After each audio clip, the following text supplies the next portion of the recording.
Hi hello good evening. I hope आप लोग स्वस्थ होंगे, मस्त होंगे। यूट्यूब चैनल सीसीआई की जॉब में आप लोग का हार्दिक स्वागत है। अभिनंदन है। आज का जो क्वेश्चन रहेगा यूजीसी नेट के लिए रहेगा होम साइंस का। चलते हैं क्वेश्चन की ओर। क्वेश्चन है कि निम्नलिखित नवीन किस्म के सूत धागे हैं।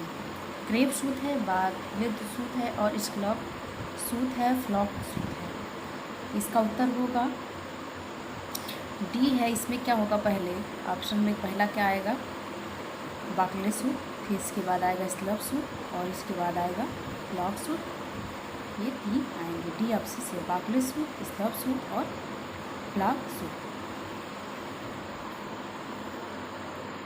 आगे क्वेश्चन की ओर चलते हैं।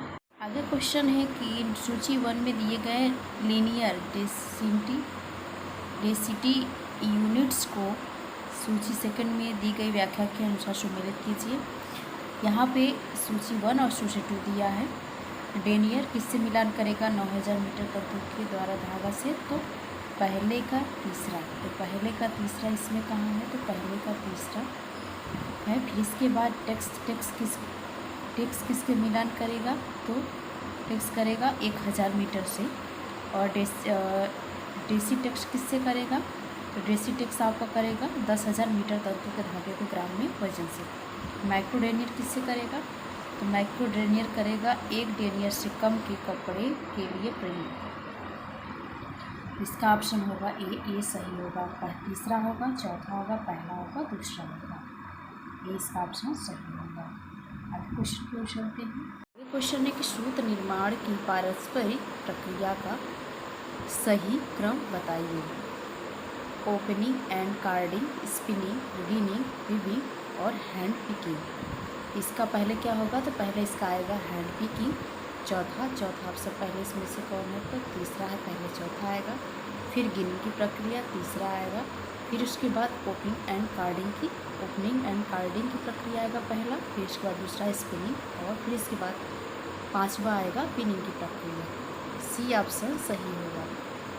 यहाँ पे सी सही दिया है।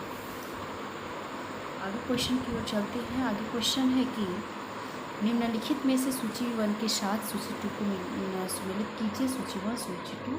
यहाँ पे साधारण पॉलीमर दिया है, आदर्श स्पिनिंग कताई दिया है, शुष्क स्पिनिंग कताई है और गलित स्पन है।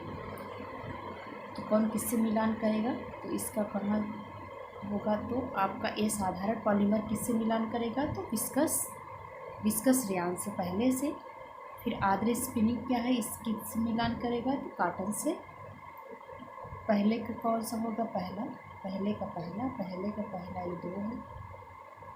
आदर्श स्पिनिंग की कताई कॉटन सेलुलोज से है, तो बी का पाँचवा बी इसका ऑप्शन सही है। यहाँ पे इसका आंसर दिया है साधारण पॉलीमर का विस्कस रेयान, आदि स्पिनिंग कताई का कॉटन सेलुलोज, शुष्क स्पिनिंग कताई का एसीटर फाइबर और गलित स्पन का पॉलिस्टर। यहाँ पे क्या दिया, पॉलिस्टर होगा। कौन सा ऑप्शन होगा, बी सही होगा। आगे चलते हैं क्वेश्चन की ओर। सूत काटने की प्रणाली के चरणों को सही क्रम में व्यवस्थित करें। सूत जो काटा जाता है उसकी क्रमिक चरण पूछा गया है। तो यहाँ पे पहला क्या होगा, यहाँ पे ड्राइंग है, कार्डिंग है, कॉम्बिंग है, रोविंग होगा। तो रोकिंग लिखा है, इसमें है कि पहला होगा आपका कार्डिंग, तो इसमें पहला नहीं होगा, इसमें दूसरा ऑप्शन कार्डिंग होगा। तो इन दोनों में से ऑप्शन देखते हैं, तो बी इसका ऑप्शन होगा कार्डिंग का। पहले इसमें दिया दूसरा कार्डिंग, फिर इसके बाद होगा ड्राइंग पहला, फिर इसके बाद तीसरा कॉम्बिंग, इसके बाद चौथा रोविंग होगा। इसका ऑप्शन क्या होगा, बी सही होगा। यहाँ पे भी सही दिया है। आगे है ये जीआईसी का क्वेश्चन है।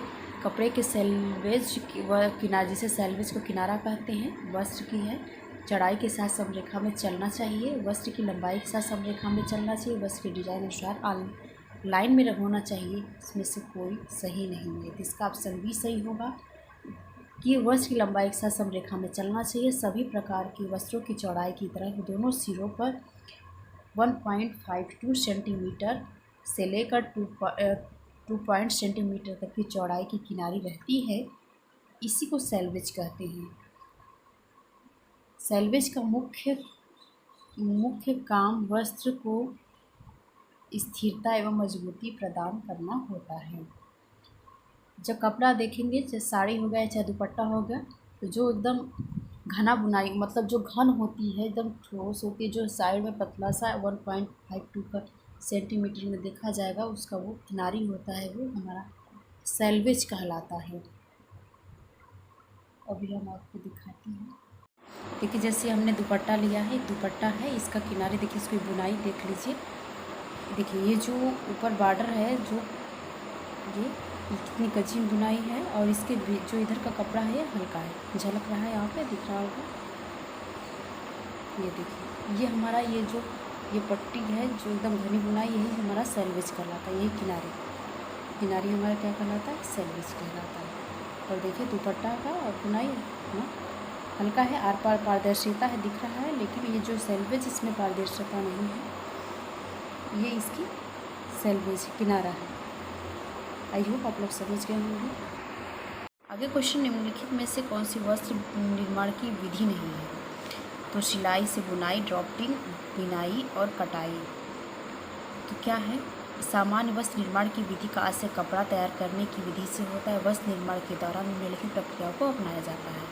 तो सबसे पहले सिलाई से बुनाई आएगा, फिर इसके बाद निर्माण की विधि नहीं है। कौन सी विधि नहीं है? सिलाई से बुनाई नहीं है, फिर ड्राफ्टिंग नहीं है, उसके बाद कढ़ाई नहीं है, तुरपाई नहीं है, रफू नहीं है, प्रेस नहीं है। वस्त्र निर्माण की विधि नहीं है पूछा है इसमें। तो जब निर्माण किया जाता है तो सिलाई से बुनाई ये विधि नहीं है, ड्राफ्टिंग नहीं, कढ़ाई नहीं, तुरपाई नहीं है, रफू नहीं, प्रेस नहीं। ये तो फिनिशिंग और डिजाइनिंग का इसमें सब प्रक्रियाएं हैं। वस्त्र निर्माण की प्रक्रिया इसमें नहीं है, और नहीं भी पूछा है, इसके लिए नहीं का ऑप्शन दिया है।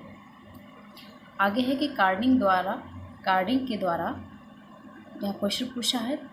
तो रेशों से धागा बनाया जाता है, रेशों को लट्ठर में बांधा जाता है, रेशों को सुलझाया जाता है, रेशों को साफ किया जाता है। इसका ऑप्शन डी होगा, रेशों को साफ किया जाता है। कार्डिंग के द्वारा रेशों को साफ किया जाता है। इसे धुनने या धुपने वाली मशीन भी कहते हैं। धुनने, जैसे हाथ से बहुत लोग धुनाई कार्डिंग की प्रक्रिया करते हैं, तो उसमें और मशीन से धुनाई की प्रक्रियाएँ होती हैं। तो यहाँ पे यह बताया गया है कि धुलने वाली मशीन भी करती है। इस मशीन की सहायता से रेशे में धूल, मिट्टी, माड़ को निकालकर साफ कर लिया जाता है। ये कार्डिंग के द्वारा होता है। तो रेशों को साफ किया जाता है किसकी प्रक्रिया के द्वारा? कार्डिंग के द्वारा। ये था आपका पीजीटी का क्वेश्चन, और इसके पहले जो हमने क्वेश्चन कराया था ये भी था पीजीटी का क्वेश्चन है, लेकिन क्या है कि कुट में दिया है ऑप्शन, आप कुट वाला क्वेश्चन है, तो आगे पीछे करके सीरियल नंबर नेट में दे सकता है पेपर के लिए। तो आई होप आप लोग को पसंद आया होगा। तो आज के लिए इतना ही। Thanks for watching.